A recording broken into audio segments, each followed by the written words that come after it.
The Marlins are announcing or have announced the rotation heading into opening weekend against the Mets. Sandy Alcantara, of course, getting the ball, but also we are now hearing that Jesus Luzardo getting the ball in game 2 and Edward Cabrera will get the ball in game 3. Digging into all of that, plus Craig Mish and Kim Ang conversation interview today.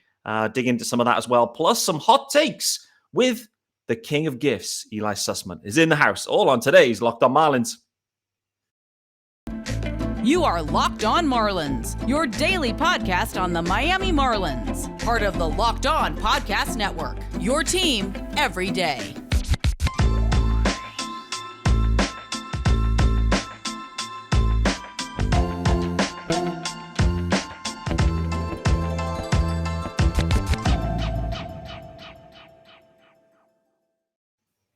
Greetings from England and welcome to Locked On Marlins. This, of course, is your daily Marlins podcast. I'm your host, Peter Pratt. Hit me up on Twitter at MiamiMarlins_UK.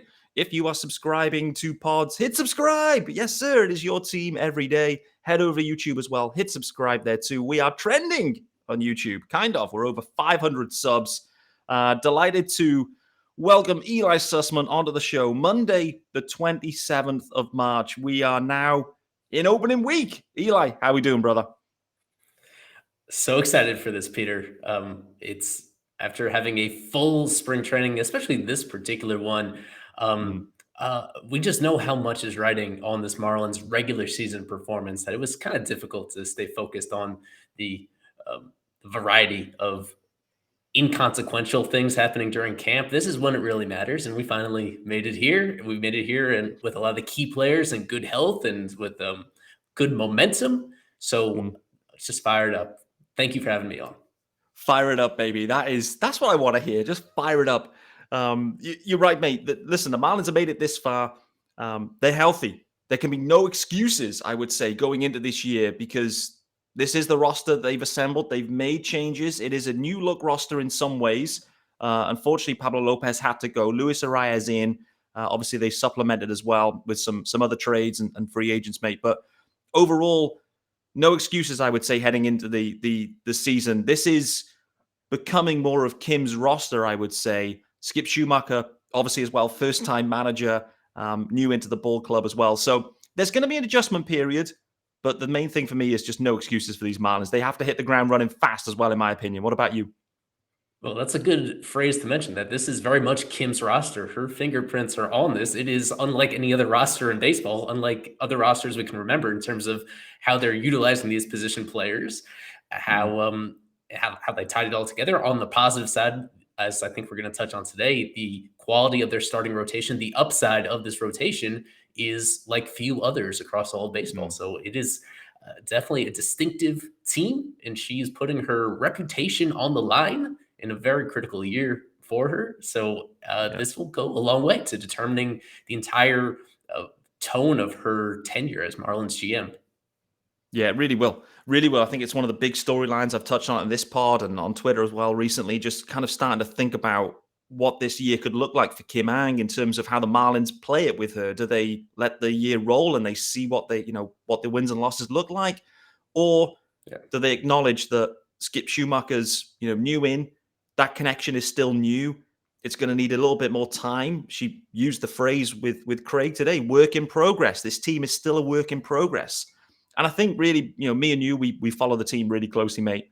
I think that's a fair assessment, right? Like, it still is a team that is a work in progress right now. Clearly, they have Jazz Chisholm Jr. out in center field. That's not optimal. That's like plan C or D, I guess. So, like, I'm really intrigued to see the way things play out with Kim, particularly this season, and whether it will come down to wins and losses or if there's a bit of a midterm view on that one. I don't know. Where's your head at the moment with Kim Ang this year in terms of being extended? Do you think that's most likely or less? Very likely. Very likely. You just look around baseball, and it's so unusual for any GM or head of baseball operations to last any fewer than 3 years, or 3 years even at the absolute minimum. For the time when she took over a team that at that stage was not particularly close to being competitive. It's one thing if you move in on a team that is entirely focused on the present And then given it a few years to do so, you don't make any forward progress during that time. But she took over it. That was not the case. It was coming off of a playoff berth, but you need to kind of put that in air quotes because Definitely. it was the one of the more unusual playoff berths in history due to the circumstances. It was not a team that was not reflective of what she had in terms of both present day talent and upcoming talent in the organization. So I think continuity is so important. And for the Marlins franchise, this is something I come back to a few times a year, every year, is how deprived the Marlins fans have been of continuity on so many different levels throughout their history, from ownership to leadership to the players themselves. And I think they've suffered because of that, because of being patient in that regard. It would benefit them, in my opinion, to like see this through a little bit longer, just based on moves and the players she has and the contracts that they're under, even the reinforcements waiting down in AAA. I see kind of this 2-year window this year and next year with this particular group, and they should see that through at the very least, unless something really catastrophic happens. So barring a total disaster, a worst case scenario, a step back from where they've been the previous 2 years, as long as there's some sort of progress being made, to use your pronunciation of it, then I think that should earn her a little more time. And they don't necessarily need to wait for it to play out before they reach that step. I think they should act as soon as possible to make sure that that's not a storyline and to make sure that's not influencing her decisions during the course of this season. Yeah, totally agree. Let's talk about what's influencing my hype levels at the moment. And what is certainly influencing those is just when I start to just piece together this rotation, mate. We get the news today from Craig that we already knew that Sandy Alcantara's getting the ball. I'm going to ask you about Sandy in a second. But what we then know is that Jesus Luzardo will be going in game 2, and Edward Cabrera, in what will be a stunning matchup on Saturday, will be going head-to-head with Justin Verlander. That is one hell of a matchup there, mate. We don't know game 4. It's going to be the UK-friendly Sunday, I guess. I haven't even looked to see the time, but let's assume it's a UK-friendly. And I guess the Marlins will be choosing from Trevor Rogers or Johnny Cueto. Cueto dealing with some minor issues in the past couple of days or weeks or so. So we'll see how that plays out. But let's focus in on what we now know, mate. This 1-2-3 punch in terms of upside levels. Boy, oh boy, this is a dreamy 1-2-3 in my opinion. How are you feeling about these guys as a group, though, heading into 23? Extremely excited to see it all come together, because we have been talking about this now for several years, about the rotation being potentially reaching an elite level. And frankly, it hasn't fully actualized that potential yet in any full season. Sandy on his own did as much as he could to single-handedly propel them into that tier. With everybody else, it's been a mixture of injuries or some inconsistent performances. And when you talk about this particular group, it's more so just the injury question when it comes to Luzardo and Edward Cabrera. Luzardo in particular, I've done such a 180 on him over the last year plus. Initially being very underwhelmed by what they got in return in that deal, and skeptical about him even being a starter last year when he was on the mound on a per inning basis, especially at the end of the year when he came back fully healthy. He was as good as Sandy was on an inning by inning basis, not going as deep into games, but in terms of just effectiveness when he was on the mound, he was pitching at an all-star level. So to have somebody like that in both cases, both him and Edward, knowing that from a team building perspective, it's not just this year. If they break out this year, well, great. They're still under club control for another 3 years in Luzardo's case, another 4+ years in Cabrera's case. It changes so much about the team and how you're able to maximize the potential of the roster around them. With Luzardo, I feel he's the more complete pitcher. Behind Sandy, I think he's the second most complete pitcher in this organization. He just needs to stay healthy. And with Cabrera, he is just such a fascinating player, somebody that Sandy has not hesitated to compare to himself through the years during his development, because of a lot of the pitch characteristics that they have in common, the background that they have in common. With him, I think there still is a very important thing that I'm looking for this year, which is him throwing his fastball with more conviction, throwing it more often, and actually being able to locate it. He was last year, he had a lot of success, but he did it, as I would say, by pitching backwards in a lot of situations, using his secondary pitches way more often than he used his fastball, despite having a fastball that sits in the high 90s when he's fully healthy. And to see him be a complete pitcher, to be consistent, and the fastball is going to need to be a bigger factor for him, and it hasn't been to this point in his career. And just like Luzardo, durability is the big question mark. That is the big differentiator between Sandy and every other human who throws baseballs. Is that with him, you have zero concerns health-wise about him holding up, but with everybody else, it is such a guessing game. You just never know when that's going to impact you one way or another. So behind those three, their depth looks really good, as you mentioned. Aside from relievers, almost every position on this team has all its available bodies entering this year. So you hope that holds up. You hope maybe it's a simple regression to the mean when it comes to the injury situation, that after last year, maybe they were overdue for something like this manifesting and everybody actually being available. Yeah, for sure, mate. It felt like the Marlins had a rough ride. Just the injuries in bunches last year, I think, was what really caught them off guard, where it was like Jazz, Soler, I think Brian Anderson, like all in the space of like 2-3 days, all three gone. And it's like, okay, we're going to struggle a little bit offensively now, for certain. Did get a little bit of concern, though, the fact that we didn't see Jazz 2 days in a row, dealing with some sort of arm issue, whatever it might be. But let's talk about Jazz later, because I do want to dig into him specifically, just in terms of the defensive side as well, which I think is interesting. Just talked about Sandy Alcantara, though, mate, coming off his Cy Young season, he was absolutely wonderful in 22. It's fair to say, in my opinion anyway, that there's some potential for regression here for Sandy's numbers, I think, just because of, what he's produced in 22, but equally the changes defensively, and we're a little bit uncertain about the defense. So I think Sandy's numbers may regress, but overall, most likely with Sandy, you're going to get over 200 innings worth of work. And the one thing for me, and this one I wanted to get your take on, is, do we think the strikeout is going to go up a bit with Sandy? Do we think all of a sudden that he changes his game slightly to go hunting more Ks? Obviously, his last outing out, 8 of 9 hitters struck out, I think it was, which was insane. I know it was a secondary lineup, I think, for the Astros, but nevertheless, I do wonder if the defense means that Sandy slightly adapts his game and his game plan, and he becomes a bit more strikeout focused. Because in my opinion, Sandy has got full control over everything he is doing. And if he wants a ground ball or a ground out, he'll get it. If he wants a strikeout, he has it in the locker to do it. I don't know. How do you see it going for Sandy in 23? Yeah, you encapsulated that very well in terms of him. He should have the potential to miss more bats than he did last year if he really wanted to.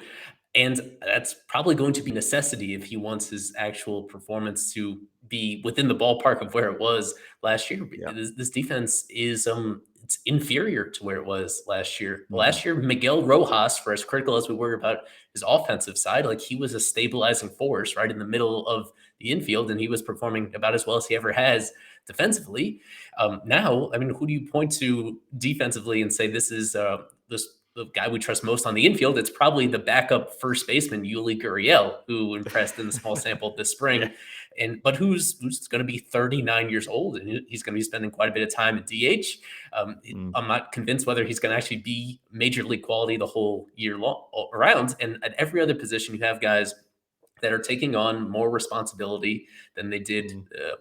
Taking on different responsibilities than they're used to taking on defensively, and Jazz being the one who was another bright spot at second base last year. And now they are very committed to having him at center field on a full-time basis, that whenever he's going to be on the field, at least for the foreseeable future, it's going to be in center field. So that's not even an option for you. And then just to top it all off, entering the season, going with John Birdie as the backup shortstop. And as much as he contributes a lot to this team, the fact that they weren't able to squeeze Jose Iglesias onto this roster, at least not immediately, that's another opportunity that they had to reinforce their defense. And instead, they valued the other aspects of the team on top of that.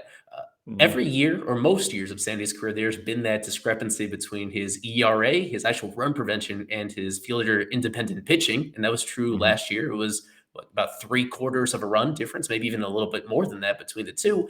And I've reached a point where I no longer doubt him. I believe the way that he pitches, the movement of his pitches, how unpredictable his sequencing is, that is going to lead to better results than you'd expect. I think he is going to be able to create so much soft contact and keep so many balls in the ballpark. But there's a baseline level of performance, a pretty good baseline that you can trust him regardless of who's behind him, even if the little leaguers are behind him defensively. There's so much that he can do on his own just by creating this innocuous form of contact on balls in play.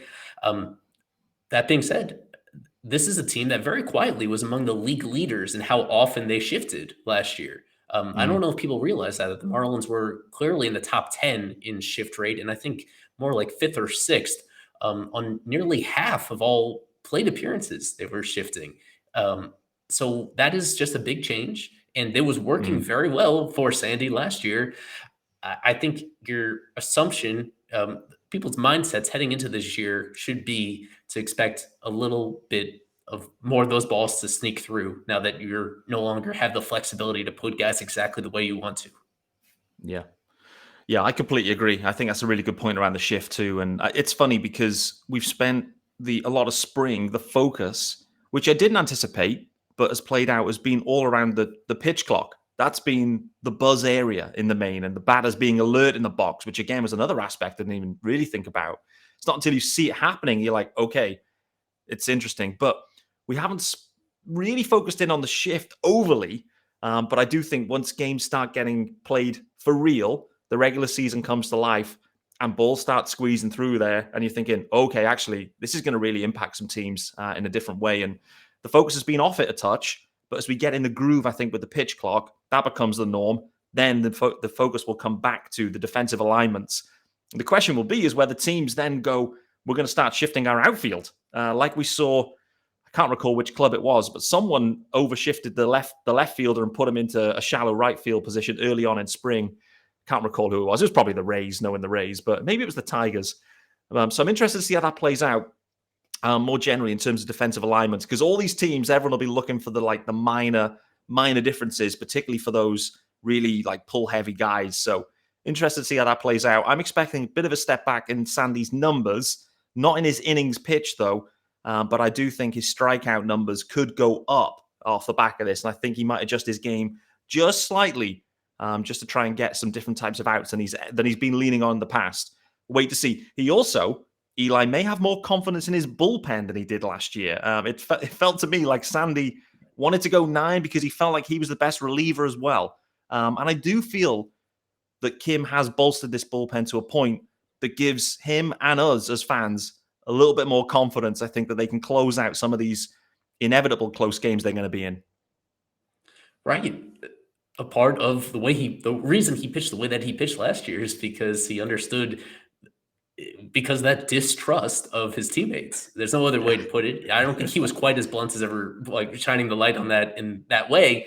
But it is a different mindset, you would think, slightly, when you realize that you have now these veteran pitchers behind you that can get players out in a variety of ways, and that perhaps if it's more confidence also in his manager, maybe. I mean, even though Skip Schumacher hasn't been the manager to this point in his career, I think Don Mattingly very deservedly got criticism for the way that he used his relievers in previous years, not always putting them in optimal situations, rather putting them into very predictable routines, which had its positives, but I think perhaps was more of a net negative if you're not considering exactly who they're matching up against in those high leverage situations.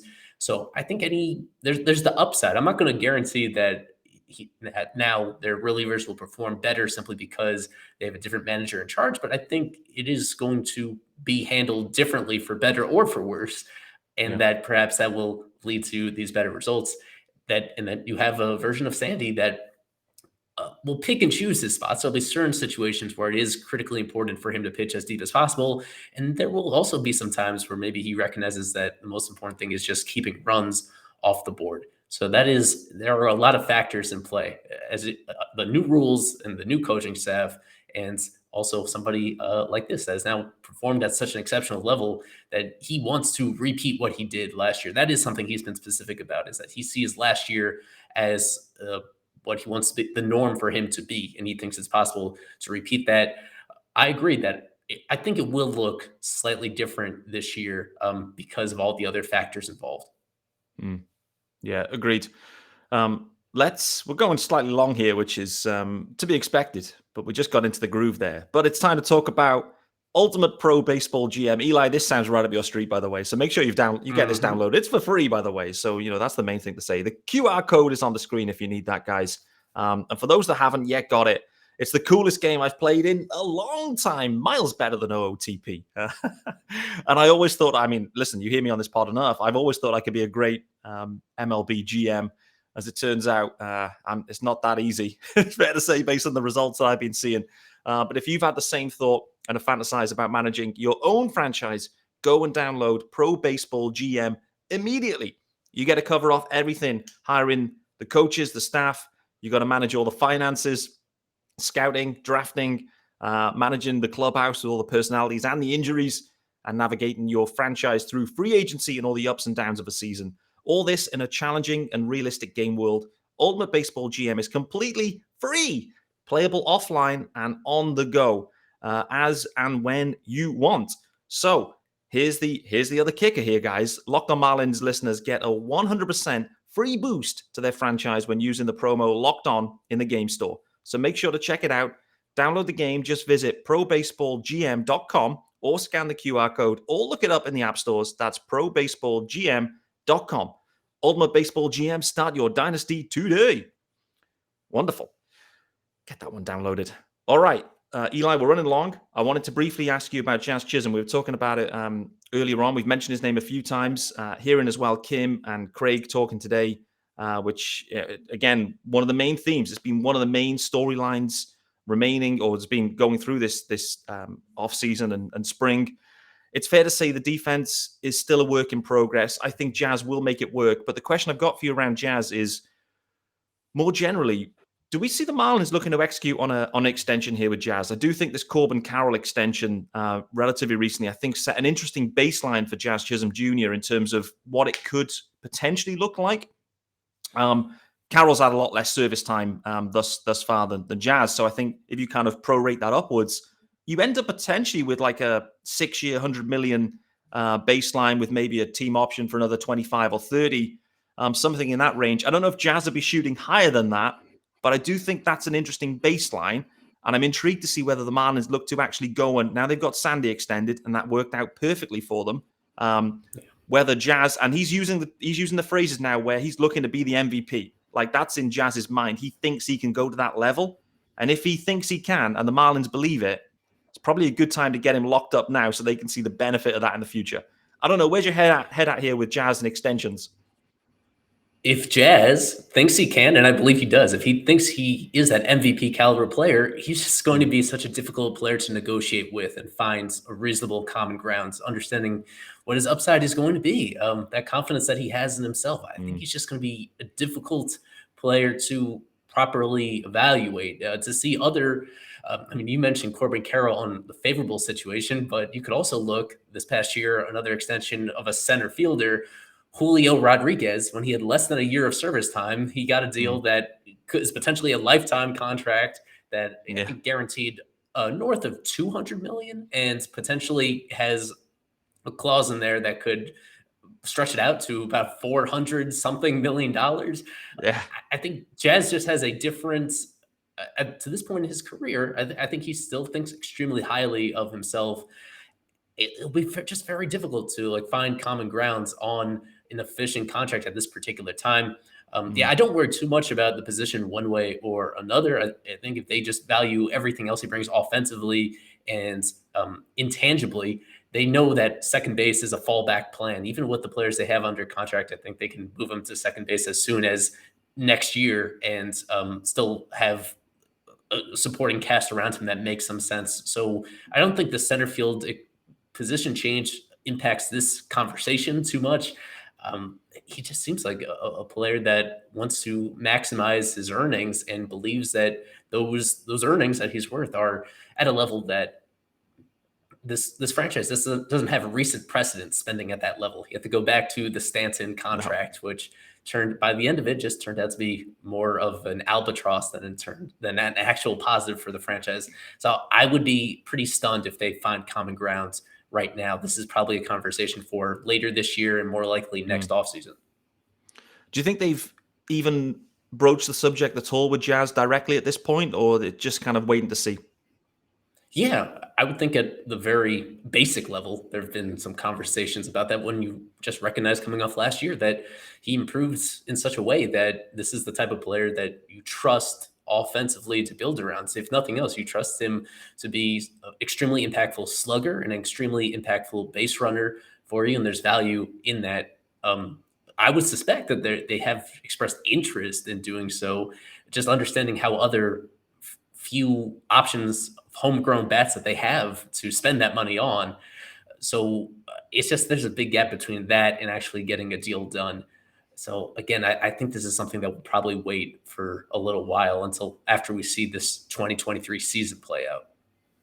Makes sense. And you can certainly see that with Jazz, right? I just get the sense that he's shooting for MVP level contracts, similar contracts that you've seen. And there is this change of contracting approach happening in Major League Baseball in the last couple of years, where a lot of these young guys, low service time, but like clearly ascending stars, are getting these like incentive laden contracts that could turn out to be huge if they perform and if they, they continue their career into they effectively retire, with that club. So that's kind of the trend that has changed. It almost feels like Jazz has kind of slightly missed that. He was like a couple of years on in terms of service time for that to kind of happen for him specifically. So I'm really intrigued to see what the Marlins do. I feel like they have committed fully to Jazz in what they've been doing in the past couple of years. They really value his there's tons of tools that they value, I think, with Jazz. So I think it'd be a nice fit. I think Jazz likes Miami too. He likes playing for the Marlins. And so I think it's an interesting storyline as we go on. Final ad, and then one final question to wrap up, and it's about hot takes. I want to dig into maybe 1/2 of Eli's that he put out there on a recent pod. Before we do that, though, guys, time to let you know about our good friends over at Built Bar, and it's the Built March Madness bracket. We know you've got a favorite bar or puff. Now's your time to make it count. Go to builtmarchmadness.com to vote for your favorites. I'll be voting for that coconut puff, yes, sir. And if you want the Marlins to win, then you'll be wanting to vote for that bar too. Support your team, support your bar or puff. When you vote your favorite bar or puff, you'll be entered into a draw where 50 lucky Locked On listeners will get a free box of Built. Yes, sir. Not only that, but one Locked On fan will win a 12-month subscription to Built to have Built's best bars or puffs delivered monthly straight to your door. You got to try those Builts because they're the best protein bar ever. So much amazing stuff in there. You won't think that they're good for you, but they are. And why are they? Well, for starters, they are high in protein, low in sugar, covered in 100% real chocolate. That's right, 100% real chocolate. So head on over to builtmarchmadness.com right now to vote for your favorite bar or puff. Pick up a box while you're there. You can vote every day in March, so hop in and support your pick. All right, Eli, we're running late, running long, which is my fault, but was to be expected. But you put out some bold predictions. I put some out there as well today, not specifically linked to the Marlins. I do think there's a few big teams that will miss the postseason this year. I'm a little bit concerned about the Dodgers. I'm a little bit concerned about the Phillies. But one thing that I saw from your perspective was the Marlins will have their first ever 10-game win streak, which really piqued my interest, Eli. Where in the season do you expect this to happen? Are you expecting this to happen early in the year? Are you expecting the Marlins just to get hot out the gate? Or is this going to happen in the kind of like latter parts when the season's cooked? Or the Marlins are maybe pushing for a postseason? I don't know. I didn't pinpoint one particular point on the schedule where I expect this to happen, but just to give a very brief understanding, the Marlins have 5 times in their history had 9-game winning streaks, but they've always coming up just short of that double-digit mark. And most of that optimism I have is predicated on this rotation that we've touched on here. For the start of the season, it's Sandy, Trevor, Edward, Luzardo, and Cueto, and even those next men up, Braxton Garrett, Yuri Perez in particular. I just Hmm. feel there's going to be a portion of the season where you go 2 times through a rotation. That's all you have to do to reach 10 games, 2 times through a Hmm. rotation where they get absolutely dominant starts most of those days. And then on the other days, they have just enough of their offense, just enough situational hitting, or just enough from their bullpen to pick up a starter on a bad day to get to that number. We're at a time in the schedule where I guess you'll be facing a wider variety of opponents, and that lack of familiarity, I think, could favor them over Yeah. just one particular streak of time where you're not facing common opponents that you've already faced previously during the season. So this could happen at any time. I mean, certainly Hmm. from most people's perspective, I think during the first half of the season would be a lot more valuable than during the second half of the season when if they're already too far out of the race. But this just speaks to how I feel about their rotation. That I think this is the year where they actually have put together a elite group. So barring any severe health issues, that this is going to finally be the time where all that work that they've put in developing these guys, um, having Mel Stoudemire optimize their performance once they reach the big leagues, I think that's going to manifest itself, at least for some stretches of the year, in just truly excellent pitching and great overall play by the team, just in small doses at least. Yeah, makes sense. Makes sense for certain. I saw as well you had maybe Joey Wendell with an extension. I think one of the other main storylines here is Wendell and Garrett Cooper both expiring deals. You've got down, you think Wendell will be extended. What about Garrett Cooper? Just very briefly, do you think there's a chance the Marlins look to extend Coop, or do you think this is likely as last year? I think more likely than not, it's his final year. A lot of that not his fault. I was speaking of injuries. I mean, he more so than anybody else has seemingly at random found ways to miss Yes. significant time on the field. But with him, if we're just being honest, like first base and DH, those are generally the easiest positions to replenish efficiently, whether it's via free agency or moving one of your homegrown players down the defensive spectrum. So if he's a guy that's going to free agency, you hope it's a hard decision. You hope he has a career year in terms of Mm, playing time and that his slugging ticks up from last year. That was quietly a bit of a head scratcher how little power he hit for last year. yeah, it was. You like to think that he's going to have a career year and that he puts himself in a position where they have to question whether maybe he's in the market for a multi-year deal and he's still a starting caliber player. They have to decide whether or not they want to be in the mix for that. Um, but just generally speaking, teams that have the spending habits of the Marlins are usually not the ones that invest so much in a first base DH type.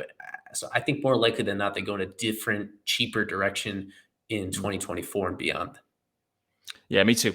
I think that's the most likely outcome here, and there's a decent shot as well that Coop may be moved at some point if things don't Yep. go well for the fish as well. Clearly, so Eli, that has been a lot of fun. Thanks so much for joining me on this one, guys. Make sure you follow Eli, of course, the managing editor of Fish Stripes, the king of gifts as well. Be sure to is subscribe the right term, Eli? I get confused now. There used to be super subscribers and whatever. Give me the lowdown here for Fish Stripe subscription these days.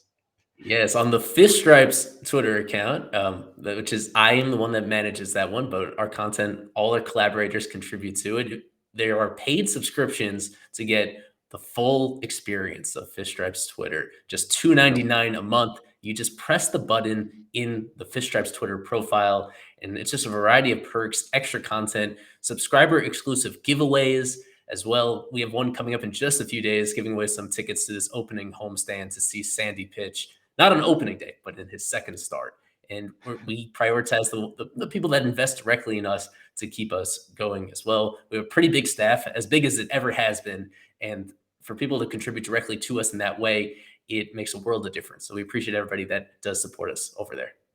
Yeah, absolutely. The staff is absolutely packed. It is loaded with studs there on Fish Stripes right now for certain. You guys have been pumping it out, well, for years now, but really over the offseason, the coverage has been fantastic as well. Thanking Eli for joining me on this episode, guys. It's Monday. The Marlins will be playing meaningful baseball on Thursday. We are almost there. We are 3 days away. Sandy Alcantara versus Max Scherzer on Thursday in what is a UK-friendly game as well. Love to see it. The Marlins are going at 9:10, I think it is, UK time. So absolutely pumped for that one. Guys, thanks for making Locked On Marlins your first listen of the day. And here's the good news. There'll be Locked On Marlins back again, of course, tomorrow, Tuesday. Sean Barrett will be joining me on Tuesday as we continue to build up to Thursday and opening day. Thanks again for everyone. Thanks to Eli. Back tomorrow.